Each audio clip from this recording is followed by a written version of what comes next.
acaba de pasar una semana muy patria entre Güemes y Belgrano, en el que, bueno, nos hemos encontrado en esto incluso bueno, en este contexto de pandemia que nos ha impedido celebrar o conmemorar los 200 años de Belgrano, el Día de la Bandera. Entonces nos hemos puesto como a pensar mucho en la figura de Belgrano, y es así como decidimos hacer esta reunión y proponerla a todas las personas que nos estén escuchando. Esto se va a colgar después en la facultad, en el sitio de la facultad, bueno, sobre la figura de Belgrano y cómo este hombre, sus ideales, sus acciones, han colaborado, han contribuido a un modelo de país del que hoy tenemos, del que hoy convivimos y coexistimos, y que es bueno entenderlo para saber de dónde venimos y hacia dónde vamos.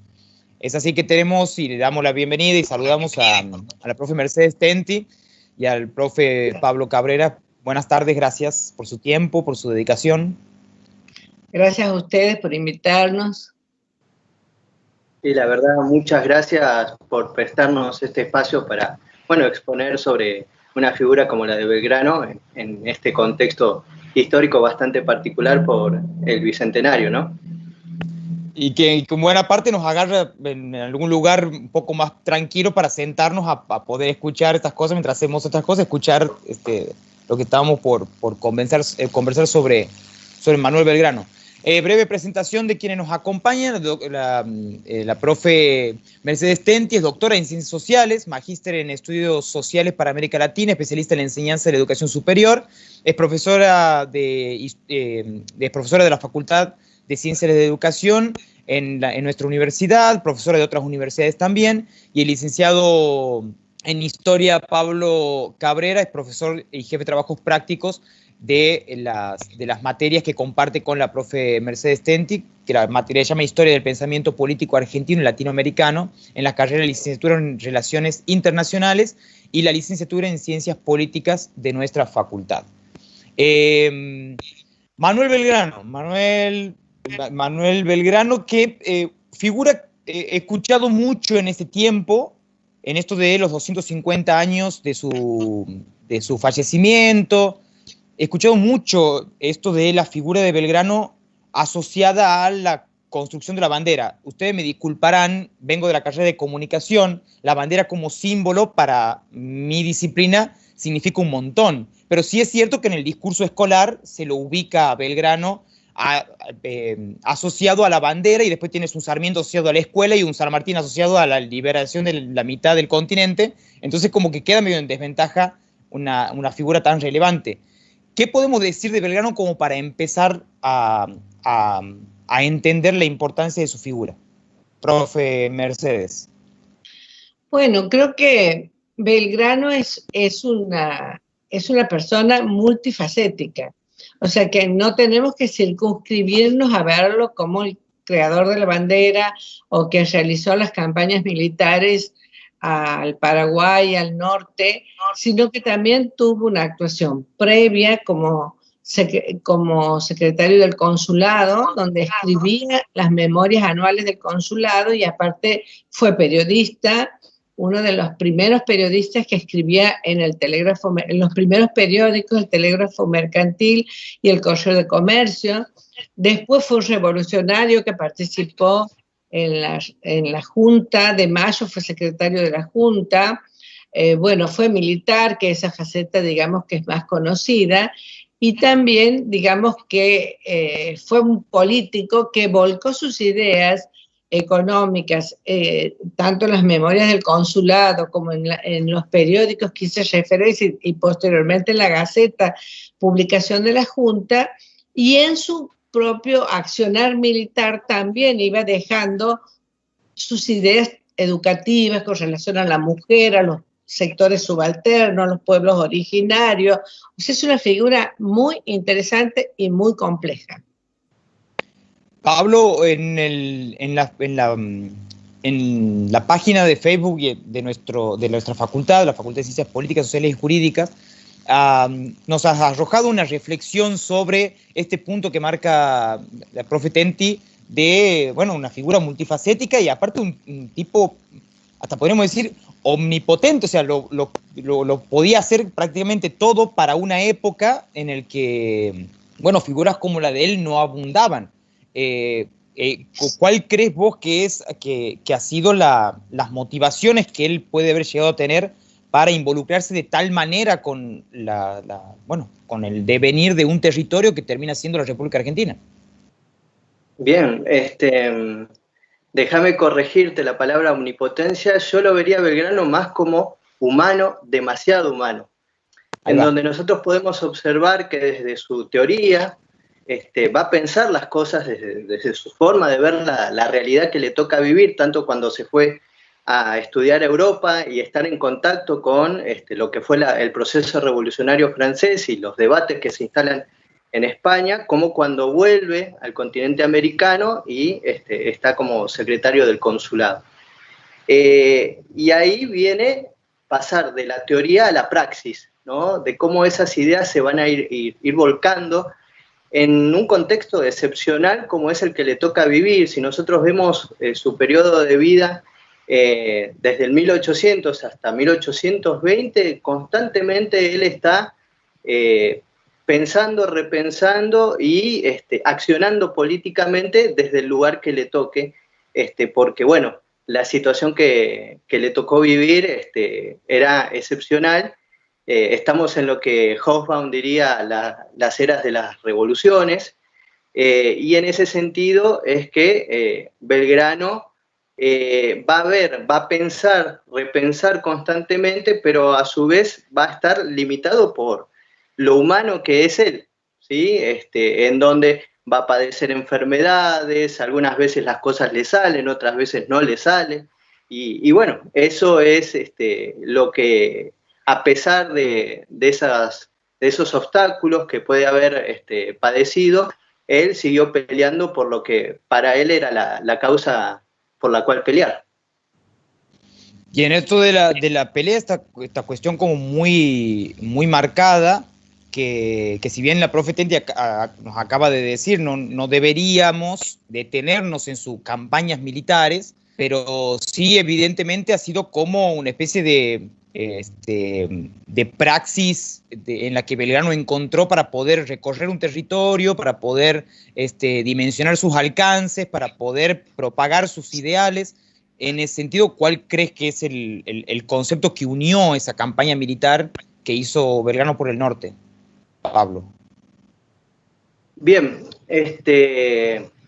todos reconocemos que el momento de accionar militar más importante que tuvo Belgrano fue en la campaña del norte, pero siempre creo que hay que ponerlo en contexto histórico esto, ¿sí? Como mencioné anteriormente, nosotros encontramos que es una era de revoluciones, ¿no? Estamos con un viejo mundo convulsionado, pero también las tensiones internas que se vivían en el virreinato del Río de la Plata van a propiciar ese momento excepcional del cual hablé anteriormente. Y nosotros no lo vamos a tener a Belgrano solamente en lo que sería el Alto Perú, en las campañas del Alto Perú, sino que el teatro de operaciones del accionar militar de Belgrano se va a corresponder o se va a desplegar claramente en ese territorio que está en construcción de esas provincias unidas del Río de la Plata.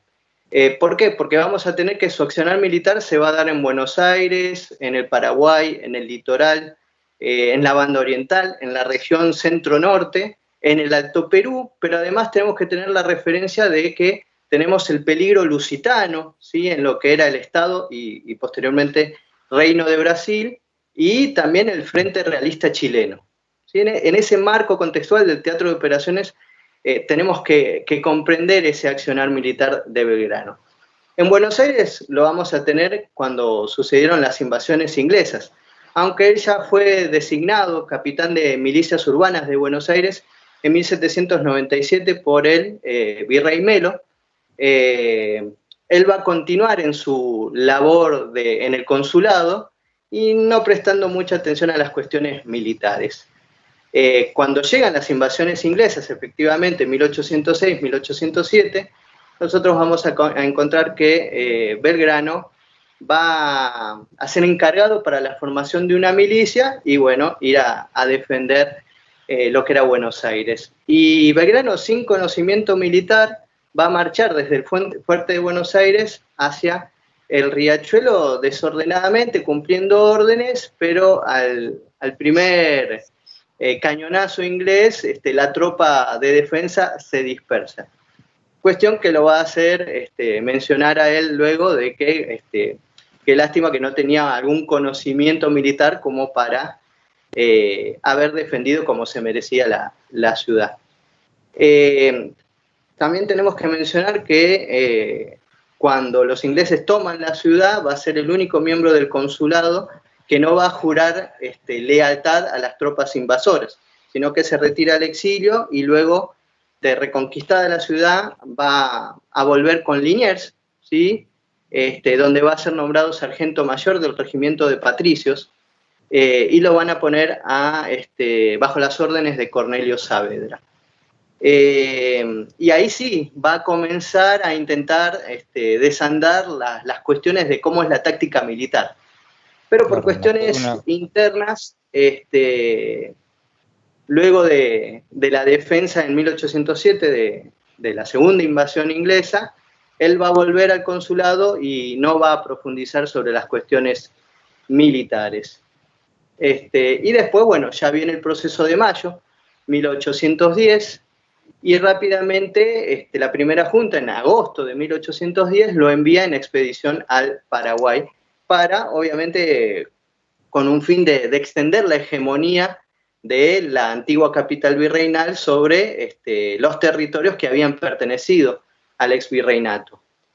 Bueno, esta campaña militar no fue de las mejores, sino que, bueno, sufrió las derrotas en lo que sería Paraguarí, en la batalla de Paraguarí, 19 de enero de 1811, y en la batalla de Tacuarí, 9 de marzo de 1811. Por estas derrotas va a capitular la tropa de Belgrano, pero también a él le van a iniciar un juicio, ¿sí? A la vuelta de Buenos Aires le inician el juicio, pero finalmente no pueden decir nada negativo del accionar de Belgrano, así que se le van a reponer los grados y honores precedentes. Pero también ahí va a ser enviado con una expedición militar a la banda oriental, pero donde no tiene mucho accionar porque va a quedar su segundo al mando, que va a ser Rondó, designado para esa campaña oriental, para defender la campaña oriental, además de intentar retomar Montevideo, que está tomado por los realistas, ¿no? Pero esto siempre con una doble visión, porque está el peligro lusitano que viene desde Brasil, y por el otro lado está Montevideo realista.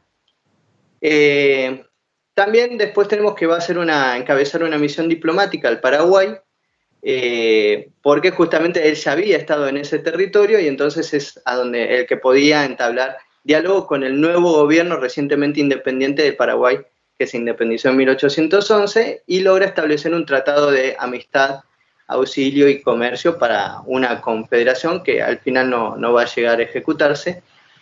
Pero voy a saltar algunas cuestiones que están dentro de ese marco y me voy a enfocar en la campaña hacia la segunda campaña auxiliadora al Alto Perú, que es lo que más nos importa. En 1812 Belgrano va a ser justamente enviado por el primer triunvirato como jefe del Ejército del Norte, reemplazando a Pueyrredón y engrosando con el ejército que tenía Belgrano, que era el regimiento de patricios, a esas tropas que habían sido derrotadas en la primera incursión en la campaña al Alto Perú, ¿sí? Y hay que decir que Belgrano encuentra en un estado lamentable ese ejército. De 1.500 hombres, habían 400 internados, casi no tenían piezas de artillería y no habían fondos para pagar los sueldos a los soldados. Belgrano va a instalar su cuartel cerca de la ciudad de Salta, donde va a reorganizar el ejército y logra levantar el ánimo de las tropas. En esto hay que decir que Belgrano, con su visión de economista, logra reorganizar las cuentas y también garantizar el mantenimiento de esas tropas. En mayo se va a trasladar a San Salvador de Jujuy e intenta algunas operaciones en lo que se conoce como la quebrada de Humahuaca. Pero las noticias desde lo que sería Perú, a través del ejército de José Manuel de Goyeneche, se muestran que ya comienzan operaciones hacia el sur para fines de junio, lo cual obviamente hace temer una invasión.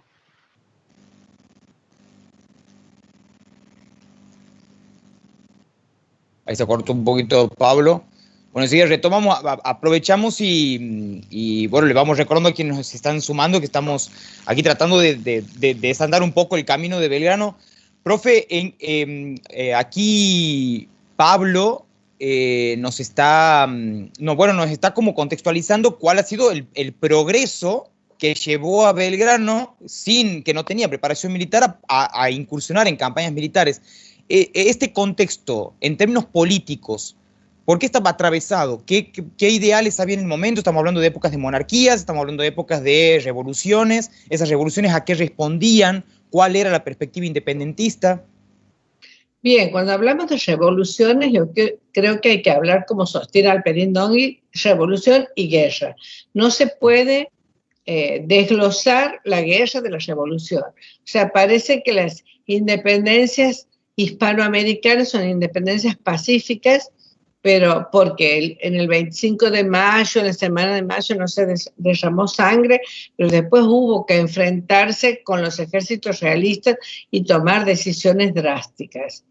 Ahora, Belgrano tenía, como vos señalabas, esas ideas un poco contradictorias, porque en el sentido de que él, por supuesto que defendía la monarquía hispánica, la monarquía de los Borbones, eso previo a la Revolución de Mayo, siendo secretario del consulado, cuando ya había penetrado las tropas napoleónicas y se habían formado juntas, y una junta en Sevilla, Belgrano empezó a objetar que esa junta resolviera las cuestiones inherentes al Río de la Plata. O sea, así como los españoles habían reasumido la soberanía mientras estaba preso Fernando VII, él planteaba también la necesidad de él y otro grupo que podemos denominar carlotistas, el partido carlotista denominan los historiadores,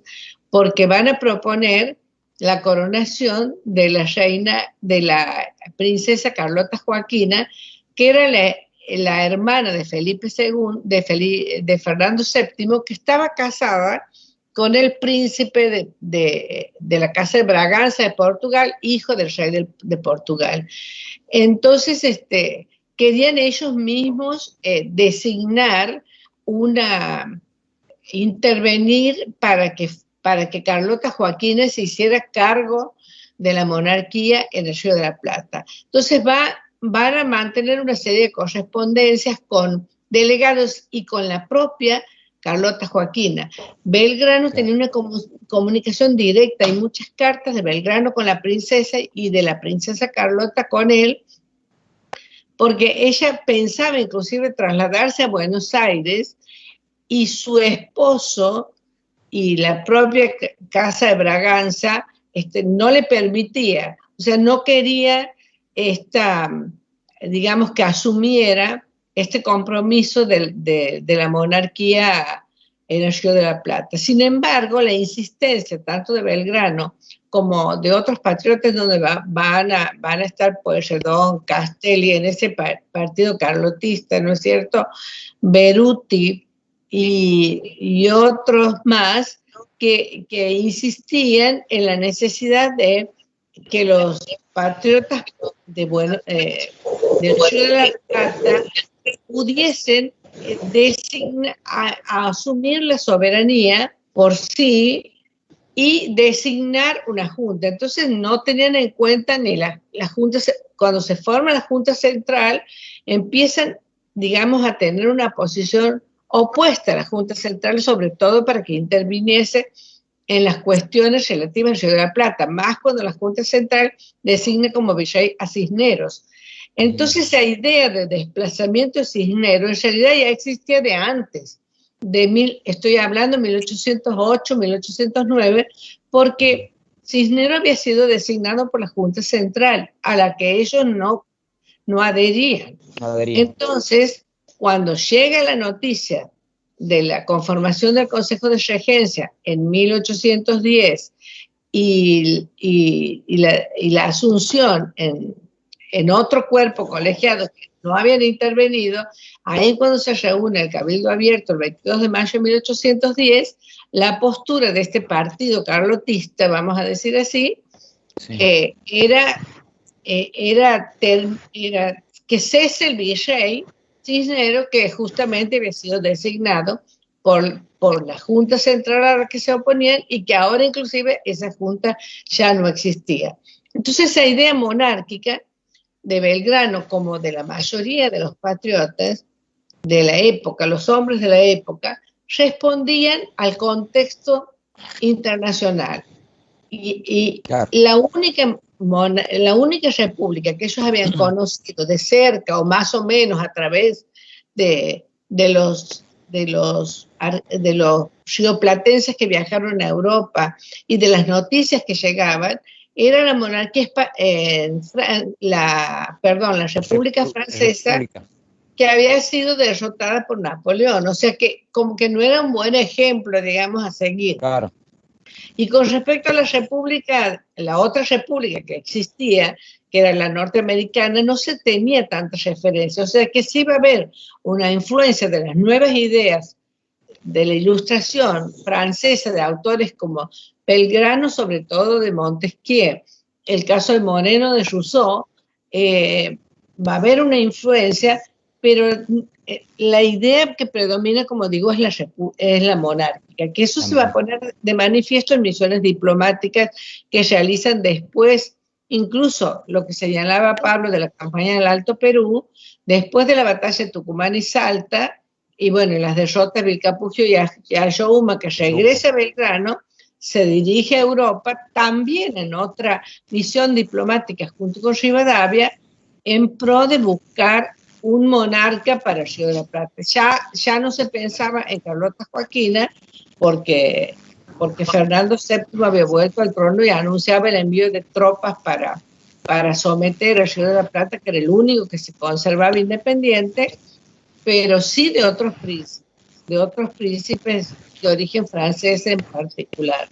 Bueno, ahora que ya estableció Pablo la conexión,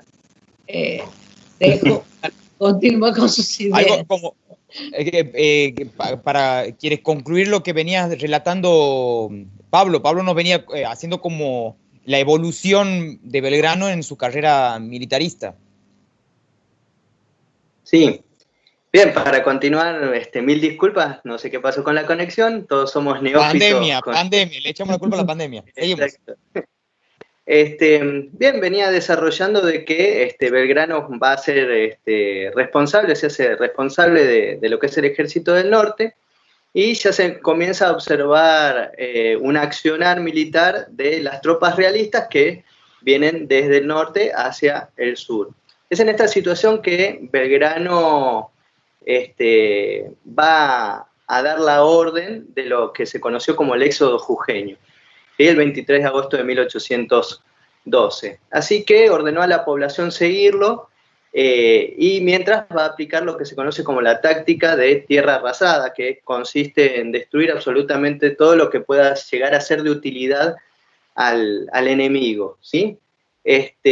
No puede hacer cumplir esa misma orden en Salta porque las tropas realistas, la vanguardia de la tropa realista, le estaba pisando los talones, y es así que las tropas van a ser alcanzadas en lo que se conoció como el combate de las piedras, 3 de septiembre de 1812, donde la retaguardia del ejército belgraniano va a perder algunos hombres, pero rápidamente ordena un contraataque contra la vanguardia realista, y ahí va a resultar exitosa las tropas de Belgrano, lo cual levanta la moral de un ejército que venía replegándose. Y en Tucumán va a reunir unos centenares de defensores y se hace fuerte en la ciudad de Tucumán. Obviamente que esto iba en contra de las órdenes que se habían emanado desde el poder central, ¿sí? Que instaban a Belgrano a que preste defensa en la ciudad de Córdoba. Pero Belgrano, viendo el teatro de operaciones, observa que esa posible defensa de la ciudad de Córdoba, en la llanura en donde está la ciudad de Córdoba, no era conveniente ante una posible ofensiva realista procedente del Alto Perú, que a su vez se podía reforzar con tropas provenientes de Chile. Así que va a prestar atención a la petición de los ciudadanos de Tucumán y entonces va a entablar la defensa en Tucumán, lo que va a llevar finalmente a la batalla de Tucumán el 24 de septiembre de 1812, en la cual vemos una batalla que fue muy confusa y que había tormenta de tierra, una manga de langostas que aparece. La cuestión hace que las fuerzas que estaban en el campo de batalla se separen, pero quien no abandona el campo de batalla finalmente son las tropas de Belgrano, y sí las realistas, con lo cual la victoria, al mantener el territorio, es de las tropas de las Provincias Unidas. Así que esto va a ser una de las victorias más importantes de las tropas que en ese momento eran de las Provincias Unidas. Belgrano reorganiza la tropa y avanza hacia Salta, y va a lograr reconquistar la ciudad de Salta. Recordemos que Salta estaba en manos de los realistas. En la batalla de Salta, el 20 de febrero de 1813, donde por primera vez la bandera argentina va a presidir la batalla. Y ahí es donde firma con Tristán un armisticio por el cual los vencidos no deberían tomar armas, no deberían volver a tomar las armas, ¿sí? Cuestión que, bueno, esto implicó grandes críticas desde el poder central porteño. Pero lo que me interesaría remarcar más de estas dos batallas es que, como consecuencia, vamos a tener que las provincias altoperonas de Chuquisaca, Potosí, Cochabamba se van a levantar en contra de los realistas. Y es ahí, desde ese nuevo ánimo, que se va a avanzar en una nueva campaña hacia el Alto Perú. Pero, como bien decía la doctora Tenti, vamos a tener dos batallas que van a ser tremendas derrotas para ese ejército de las Provincias Unidas. ¿Cuáles son las dos batallas? La batalla de Vilcapugio, 1 de octubre de 1813, y la batalla de Ayohuma del 14 de noviembre de 1813. Para que se tenga una noción, para brindar unos datos, ¿sí? En la batalla de Vilcapugio, que es la primera, Belgrano pierde, o son bajas, 1.500 hombres, y pierde 400 fusiles y casi toda su artillería. Pero además, extravía su correspondencia. Con lo cual, el general Pezuela, el general realista, tiene datos de planes de batalla o posibilidades de refuerzo de las tropas belgranianas, y esto es lo que lleva a que rápidamente busque una nueva batalla, que es la batalla de Ayohuma. Entonces, tras estas dos batallas, lo que tenemos es que lo que sería el Alto Perú queda en manos del enemigo. Y solamente, y esto hay que mencionarlo, aunque me estoy yendo un poco de Belgrano, hay que mencionar las resistencias de los gobernadores revolucionarios del Alto Perú, ¿sí? Porque ellos son los que frenaron el posible avance más profundo de los realistas sobre el territorio de las Provincias Unidas. Y es así que se va a dar la batalla de la Florida el 25 de mayo de 1814, donde las fuerzas del coronel Warnes, Arenales y Mercado van a vencer a las tropas realistas, frenando esa posible avanzada sobre lo que sería Tucumán, Córdoba, y avanzando sin ninguna resistencia hacia Buenos Aires. Obviamente, por estos fracasos de lo que fue esta campaña del Alto Perú, Belgrano nuevamente va a ser llevado a juicio. ¿sí? Pero acá primó la necesidad de la reconstrucción del Ejército del Norte y entonces la llegada de un nuevo responsable de ese Ejército del Norte, que va a ser el coronel San Martín. ¿Bien? Y ahí se terminaría el periplo de esa segunda campaña infructuosa hacia el Alto Perú, comandada por el general Belgrano, que hay que mencionar que ya estaba enfermo, ¿sí? Así claro, que... ya estaba enfermo, y aparte estamos hablando de, ya habían pasado casi 5 años del 25 de mayo. O sea que todo esto son lo que decía la profe al principio, esta idea de la guerra para hacer clave la revolución. ¿Qué ideales, profe, han ido surgiendo después del 25 de mayo de 1810 y en los que Belgrano ha sido clave?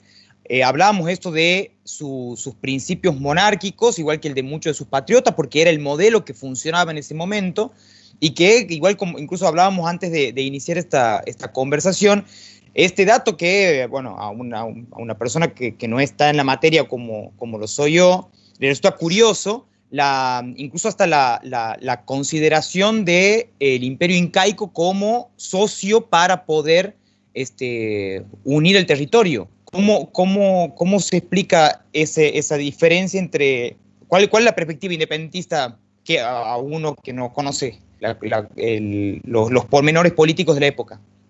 Bien, cuando regresa Belgrano de la misión diplomática que señalé que hizo con Rivadavia después de las campañas al Alto Perú, en busca de un príncipe, bueno, había cambiado la situación política de Europa, ya dije que volvió Fernando VII al trono, se había formado la Santa Alianza con todos los monarcas y el papado, y esa alianza que de santa tenía poco en realidad, lo que quería era enviar tropas y naves a sofocar las rebeliones en América, y la única que estaba en pie, digamos, era la del Río de la Plata. Entonces existía la amenaza de la llegada de una flota para atacar Buenos Aires. Entonces, por ese motivo, urge la necesidad, a pesar de que había cambiado la situación política, porque teníamos, cada vez tenían mayor poder los porteños concentrados como dos ideas diferentes que se van diseñando, las ideas centralistas de Buenos Aires y las ideas federativas que planteaba Artigas en el litoral. Entonces se decide convocar urgente un Congreso General Constituyente y para declarar la independencia, porque a todo esto se luchaba con ejércitos que no eran independientes todavía de España, y se luchaba contra España. Para ello se resuelve convocar en Tucumán, por un lado por mérito de la victoria de Tucumán, y por otro lado también para estar lejos de Buenos Aires, porque podía llegar la flota de la Santa Alianza. Este Congreso va a ser bastante conservador, podemos decir así. Sin embargo, bueno, su objetivo era declarar la independencia, establecer la forma de gobierno a través de una constitución. Bueno, declara la independencia. A ese Congreso asistieron también, relacionando con lo que señalaba Pablo, los diputados por el Alto Perú, que eso es interesante porque ellos también que se sienten partícipes de lo que había sido el Virreinato del Río de la Plata. Y bueno, se realiza, como sabemos, la Declaración de la Independencia el 9 de julio de 1816, en donde en la Declaración de la Independencia establece que los países de Sudamérica se declaran de las Provincias Unidas de Sudamérica, o sea, no dice las Provincias Unidas de Río de la Plata, dice Sudamérica, con una visión más americanista de integrar a otros, a lo que había sido antes el antiguo virreinato, declaraban la independencia. Y bueno, eso, y aparte la Declaración de la Independencia se publica en español, pero también se publica en quechua y en aymara, con el propósito de que llegase ese mensaje también a los pueblos originarios. Y sobre todo el quechua, que era el que predominaba esa lengua, y el aymara en las poblaciones del norte y del Alto Perú. Entonces, aquí vemos un deseo de integrar a estos sectores. Y cuando había que discutir la forma de gobierno, bueno, ahí va a haber dos personas claves que van a jugar un rol clave, tanto para la declaración de la independencia como con su opinión sobre la forma de gobierno, a pesar de que no eran diputados, que es San Martín y Belgrano, que insistían permanentemente en que el Congreso tenía que declarar la independencia. Bueno, apoyados también por Juan Martín de Pueyrredón, que había sido designado director supremo. Y Belgrano, en una reunión secreta con los congresales, plantea la cuestión de designar una monarquía de origen incaico, que por otro lado no era original ni propio de él. Ya lo había planteado Francisco de Miranda cuando realizó la campaña libertadora que terminó derrotado, ¿no es cierto?, en Venezuela y en el norte, pero va a tener el apoyo, vamos a decir así, esta idea de los diputados por el Alto Perú, de los diputados mayormente del norte. El diputado por Catamarca, Acevedo, es el que más va a apoyarlo. Y es decir que aquí está flotando la idea de reivindicar a esos pueblos que habían sometidos por la tiranía española. No nos olvidemos, y utilizo la palabra tiranía porque es en el lenguaje de la época cómo se designaba a la monarquía hispánica que había sojuzgado a los indígenas. Incluso la estrofa larga del himno nacional, que nosotros no la cantamos, que habla de los fieros tiranos, la envidia que escupió su pestífera hiel, y después dice, se conmueven el Inca las tumbas, o sea que está haciendo referencia al incario, que el incario llegaba su influencia prácticamente en gran parte de lo que es hoy América del Sur, territorio de Argentina, de Chile, de Bolivia, de Perú, y más al norte también. Entonces, hasta se proponían en algunos casos nombres de descendientes de los incas. O sea, no es una idea como descabellada, era incluso aprobado por San Martín, y por ejemplo, el sol incaico está presente en el escudo, en la bandera. Entonces hay varios puntos que nosotros podemos enlazar con esa idea. Quienes en realidad se oponían más a la idea del incario, del imperio inca, eran los diputados por Buenos Aires, nada más que, como Anchorena mismo dice en una de sus cartas, en una carta, que ellos no podían oponerse abiertamente, entonces él plantea una idea de que se establezca una república. Y termina triunfando en realidad la postura de Fray Justo Santa María de Oro, diputado por San Juan, que con un criterio más amplio de consulta a los pueblos, decía que cuando se dice los pueblos se refiere a las ciudades, a las sedes de los distintos, o sea, no hablamos en el concepto de pueblo como lo entendemos hoy, de la ciudadanía completa, sino de las ciudades. No es un plebiscito. No se ha hecho un plebiscito, se ha hecho una votación para que la gente... No, para nada. O sea, consultar a las élites de los cabildos o a quienes habían designado sobre qué forma de gobierno se iba a encontrar.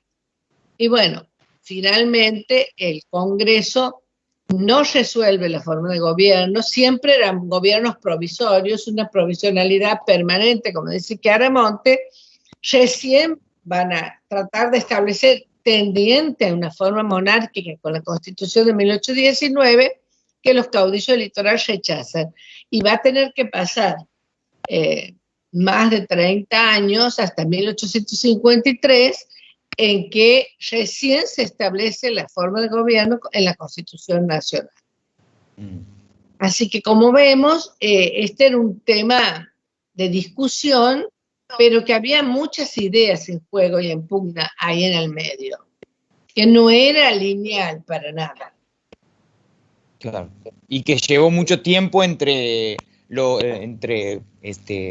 empezar a diseñar las ideas de nación, tomar la decisión de oficializarlas y llevarlas adelante. Estamos hablando de 50 años, un poco más de 50 claro. años.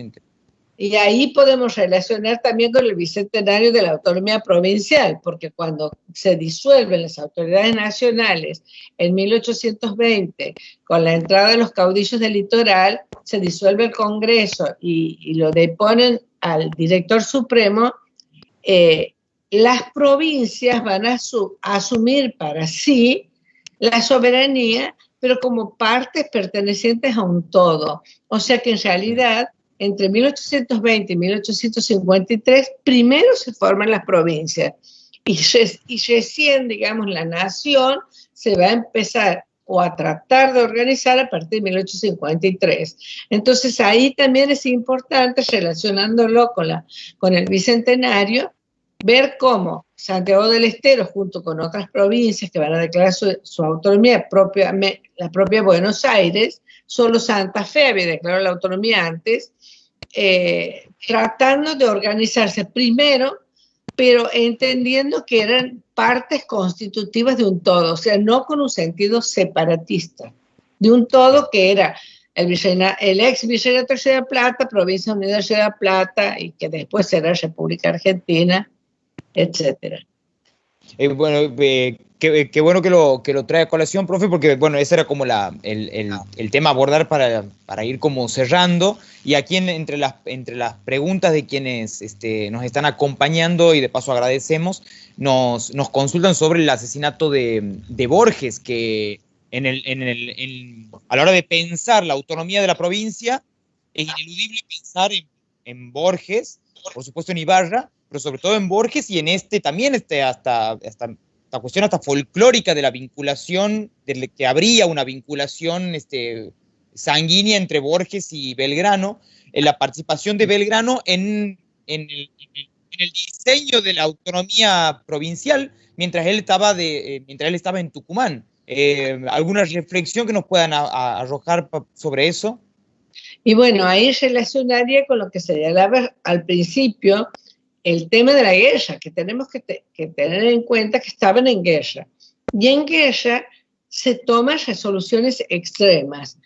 Pablo señaló que Belgrano luchó de la mano de Liniers en las invasiones inglesas y era una persona a la que le tenía bastante aprecio y respetaba.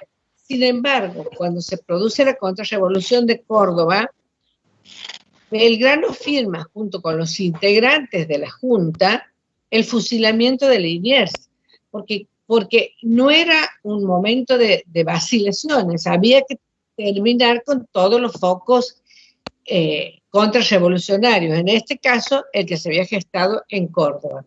Y con respecto a Borges, pasa algo parecido. Las órdenes del Congreso de Tucumán eran sofocar, porque era un momento crítico. Los españoles habían vuelto a triunfar en el norte, en Chile, en la banda oriental, y amenazaba llegar la flota de la Santa Alianza. Entonces, cualquier intento disolutorio había que castigar, ejecutar a los cabecillas más importantes, como señalaba la disposición del Congreso. Y Belgrano había en 1816-17, de nuevo estaba a cargo del Ejército del Norte.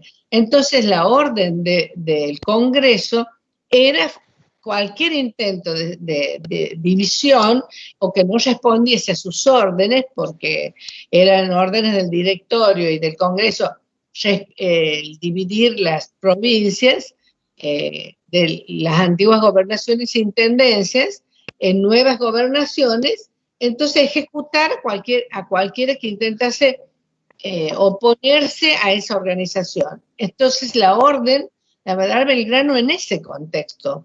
Claro. O sea, no hay una cuestión personal, un poco se ha querido justificar la figura de Belgrano, diciendo que Belgrano firmó un indulto, que no llegó. En realidad él respondía a la época y a las circunstancias.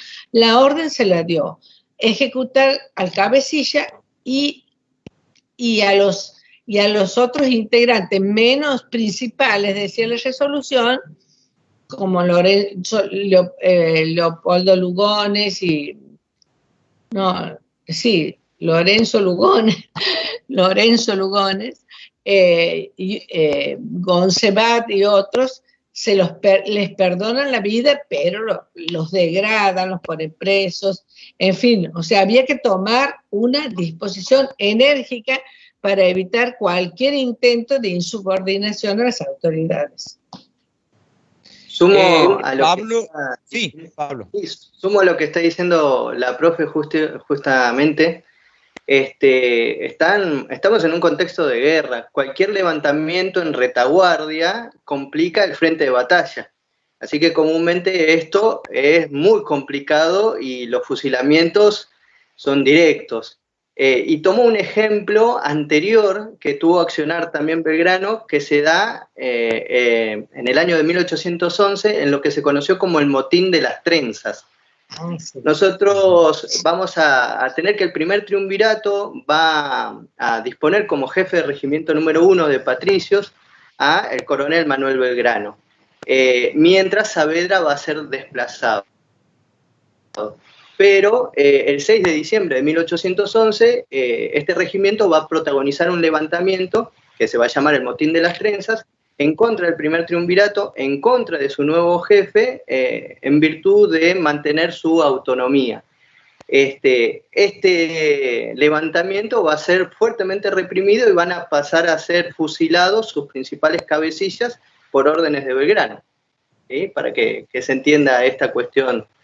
Que es complejo y que comúnmente en estos contextos, ante una traición, se llega a la instancia de fusilamiento.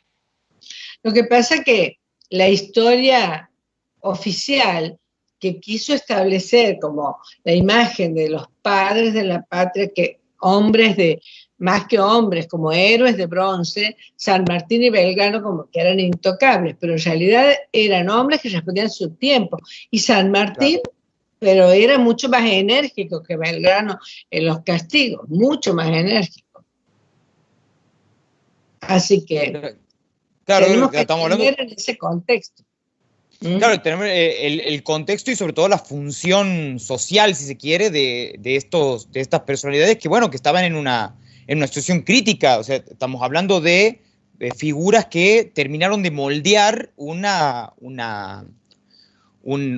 intención que había en ese momento y que tenía y han encontrado como también las condiciones justas históricas, lo que le estaba pasando a Francia y a España en Europa en el momento, los focos revolucionarios que estaban surgiendo en América Latina, era como el envión ineludible para poder definir una serie de ideas que nos llevan como nación a estar donde estamos hoy y que era prioritario darle curso, aún tomando, bueno, lo que hoy podríamos considerar, bueno, a la vista del tiempo, podríamos considerar como decisiones incómodas de tomar o controversiales, no contradictorias, sino controversiales.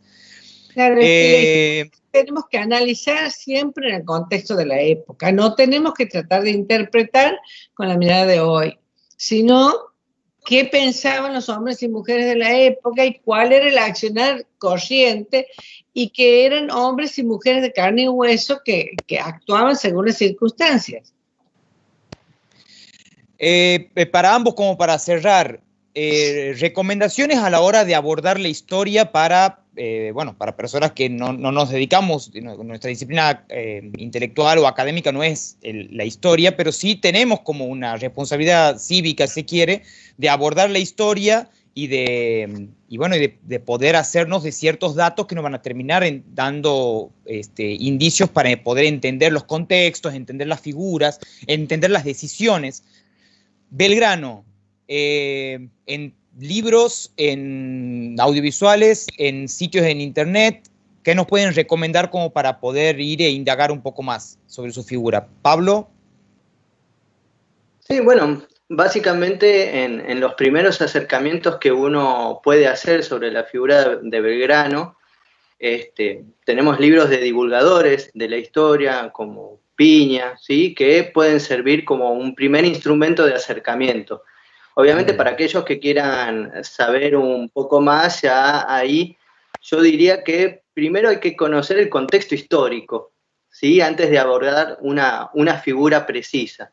¿Sí? En ese sentido hay libros muy interesantes de autores como Alperindongui, Chiaramonte, o sea, hay varios autores que pueden brindarnos ese contexto en donde están sucediendo un montón de cosas y en donde estos sujetos históricos que son humanos, eso es una de las cuestiones principales que tenemos que pensarlos, ¿no? Son humanos en determinados contextos históricos específicos, en espacio y tiempo. Entonces, desde allí, desde esos pilares, para comprender en dónde están protagonizando los sucesos, es que yo sugeriría esas lecturas. Bueno, a mí me parece un libro viejo, pero que cobra totalmente vigencia y que ha sido reeditado ahora por Planeta, que es Historia de Belgrano de la Independencia Argentina, escrita por Mitre. Este libro, que en un primer momento tenía 3 tomos y ahora creo que lo publican en un tomo o 2, no sé, no me acuerdo, tiene mucha documentación porque Mitre consultó mucha documentación, más allá de su interpretación, que sabemos cuál es, pero al analizar la actuación, sobre todo de Belgrano, que es el principal protagonista, creo que lo muestra en su amplia variedad de facetas. Y hay un libro relativamente reciente que levantó mucha polvareda, por así decir, de Alperindongui, que se llama El Enigma Belgrano. Bueno, Alperindongui aborda cuestiones de Belgrano en Revolución y Guerra y en otros libros sobre las causas de la Revolución de Mayo, que ahí habla del Partido Carlotista, pero en este libro, El Enigma Belgrano, lo muestra Belgrano como, justamente, le pone ese título tan significativo del enigma, como que no es una figura tan lineal, impoluta como se lo quiere mostrar o se lo quería mostrar la historia oficial. Ahora también hay historiadores actuales, que algunos hizo referencia a Pablo, lo que podríamos denominar neorrevisionismo, que vuelven a exaltar la figura de héroes, el caso de Piña, o que cuenta anecdotarios que por ahí no hacen a la esencia.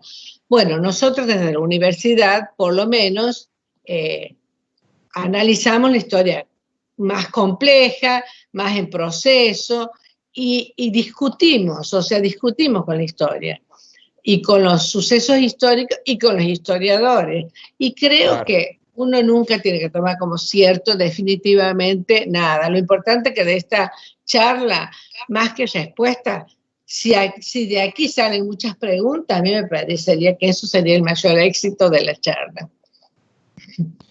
Bueno, aprovechamos y vamos invitando a que quienes tengan consultas y quieran ir haciéndolas, nos las pueden haciendo llegar. Les recordamos, estamos con la doctora Mercedes Tenti, con el licenciado Pablo Cabrera, aquí en conversación sobre, bueno, lo que venía aconteciendo la semana pasada. Pablo nos ha acercado una reflexión que está colgada en nuestra fanpage en Facebook, y que, bueno, pueden entrar a leerla cuando quieran. Bueno, sobre lo que veníamos diciendo, esta cosa de humanizar al prócer y poder ubicarlo en su tiempo y su espacio, y un poco lo que decía. Me gustaría si tiene algunas palabras como para acercar sobre eso, Pablo, sobre la cita que hemos apartado en tu columna, esto de los límites humanos, esto de la figura de Belgrano, que se termina manejando entre el limbo, entre los límites humanos de su fuerza, dices vos en la columna, y su ansia de cambio. De nuevo, afianzando esto de la figura humana de Belgrano. ¿Cuáles eran los límites de Belgrano? Bueno, básicamente en esto se relaciona mucho con lo que desarrolló la doctora Tenti. ¿En qué sentido? Bueno, Belgrano tiene en su capacidad multifacética, ¿sí? En las cuestiones económicas, de las leyes, de periodista, bueno, de todo lo que desarrolló la profe, vamos a encontrar un montón de visiones que son su forma de observar la realidad y proyectar cambios sobre esa realidad que le tocó vivir.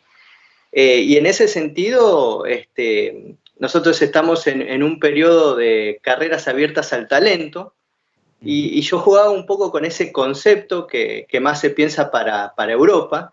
¿En qué sentido? En que justamente sí, es una era de revoluciones en donde ante estas situaciones excepcionales muchas personalidades van a desarrollar diferentes carreras abiertas a su talento, ¿sí? Pero a mí lo que me interesa remarcar de Belgrano justamente es que está bien, tenía un montón de talentos, tenía el desarrollo de mucha teoría, mucho conocimiento, como lo marcaba la profe Tenti, pero a su vez estaba limitado ante las posibilidades de establecer o de lograr efectivamente que se realicen los cambios proyectados por él.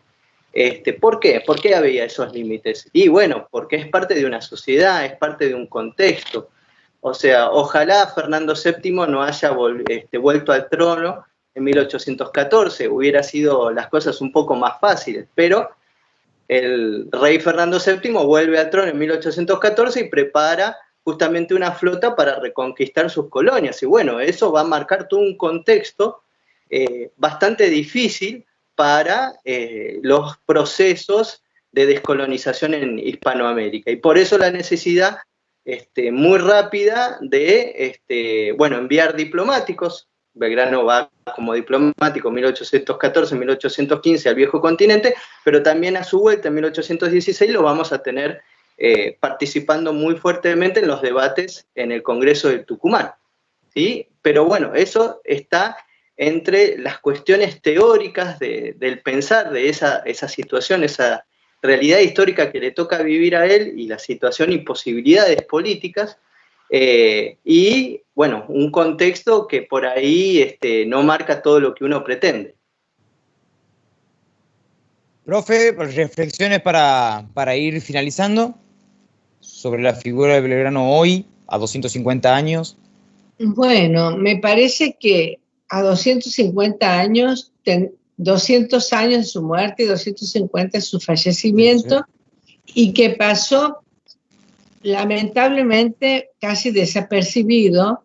Creo que tenemos que reflexionar sobre esas dimensiones múltiples de un político militar como fue Belgrano, y que incluso él pertenecía a una de las familias más ricas de Buenos Aires, dentro de los criollos. Su padre era un comerciante, creo que era la segunda fortuna en Buenos Aires, y que fue enviado a Europa para estudiar comercio, y terminó estudiando abogacía, y regresó y fue militar, etcétera, etcétera.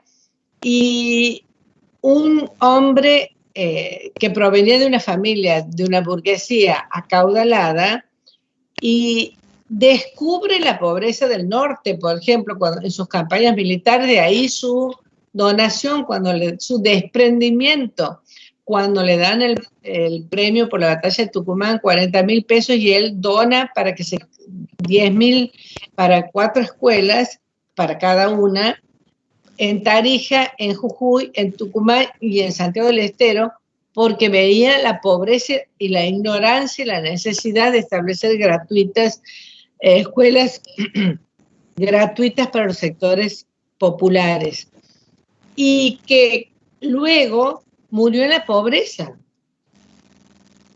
Cuando él regresó a Buenos Aires en 1820, incluso pasó desapercibida su muerte, porque fue el día que se conoce en la historia como el Día de los Tres Gobernadores, que había una crisis política en Buenos Aires, que había sido derrocado el director supremo, y 3 gobernadores gobernaron ese día en Buenos Aires. Entonces, cuando murió Belgrano, no tenía para pagarle a su médico, que le entregó su reloj, y su hermano entregó un mármol de una cómoda para que le hicieran una lápida en la tumba que fue provisoria, y ni siquiera le rindieron los honores que correspondía a una personalidad como la de Belgrano cuando murió. Tanto es así que después le hicieron, o sea, fue 3 funerales en 3 lugares diferentes la tumba, hasta que finalmente la colocaron donde están actualmente los restos, en la iglesia de Santo Domingo en Buenos Aires, y donde está el monumento a la entrada de la iglesia. Entonces, un hombre que decía una frase que me parece que resume todo el pensamiento de él, algo así como que no le interesaba que lo reconozcan como padre de la patria, como un padre de la patria, sino como un buen hijo de ella. Entonces me parece que eso sintetiza en gran medida lo que fue Belgrano. Valga esto como homenaje para una figura como Belgrano desde la Facultad de Ciencias Políticas, Sociales y Jurídicas, de la mano de 2 de los docentes de nuestra facultad. Así que bueno, les agradecemos mucho su tiempo, su experiencia, su conocimiento, por compartirlo con nosotros. Agradecerles a toda la gente que está ahí escuchándonos, y bueno, ya hemos dado el puntapié inicial en este espacio virtual para poder reflexionar sobre estas cosas que nos terminan atravesando como ciudadanos y ciudadanas de la nación. Así que muchas gracias a ambos. Bueno, gracias a ustedes y a vos en particular. Bueno, agradecemos a quienes están del otro lado, gracias a mi compañero Fede Hamann, que ha hecho toda la operativa técnica, y mi nombre es Juan Pablo Salomón, del área de extensión y vinculación de la facultad. Nos encontramos en la próxima. Saludos. Chao.